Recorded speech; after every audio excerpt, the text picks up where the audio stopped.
Hello kids, it's Mr. Agee here. This is your writing and language assignment for May 13th, which is Wednesday. Now in the book, they put the journal entry first, but they ask you to use things that you learn in the language lesson. So I'm going to start in the language lesson, punctuating addresses. And this is on page 11 in your in the writing section of the May-June home learning packet. And the lesson focus for writing and language today is punctuating addresses. So there's a specific way, and this is a review. We've talked about this. We had several lessons about it this year in our writing lessons and our language lessons at school. So when we're talking about punctuating, we're talking about punctuation marks and where they belong.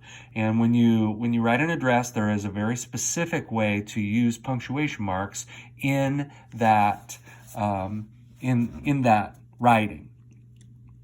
So just reading the introduction here, what is the name of the street where your school is? Anybody know? What city or town is it in? What is the name of the state where you live? When you put all of this information together, you get an address. When you write an address, place a comma between the name of the street and the city. Place another comma between the name of the city and the state. So they give you an example here. The store is at 300 Craig Street, Durham, North Carolina. So they're giving you the street address, the city, and the state. So if you see the number and then the street, there are no commas within the number and the street. So it goes all the way through 300 Craig Street. Then you separate the street address from the city by putting a comma.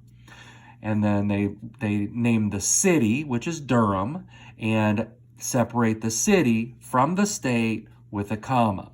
Okay, so the store is at 300 Craig Street, comma, Durham, comma, North Carolina. If it were our school, we would write, our school is at 725 North New Jersey Street, or Avenue, I can't actually remember at the moment, comma, Indianapolis, comma, Indiana. I'm surprised I can't remember that at the moment, but oh well. You get the idea. So they give you a guided practice.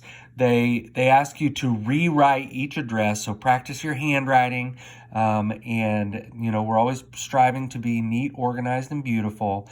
And add those commas where they belong. They belong after the street address and after the city, in between the city and the state. So on this page, you're rewriting them on page 11, and then on page 12, they actually ask you to choose the one that correctly punctuates the address underlined in the sentence. So that in the sentence, they don't have any punctuation in the address, and they're asking you to choose which one's right for each of these. Now, over to the journal entry, your creative writing piece for the day. It asks you, or it gives you this prompt. It says, you have new neighbors. Help them learn the area. Make a list of your favorite places to visit. Write down the address of each place. Don't forget to include important places like your school. Use the internet to find the addresses if you don't know them. So if you don't know the addresses of the places that you're going to use in your story about helping the neighbors know about your favorite places, then you have to look those addresses up. And pretty much any address you can find on the internet. So I'm looking forward to seeing these if you send them to me. I saw some great stories from yesterday.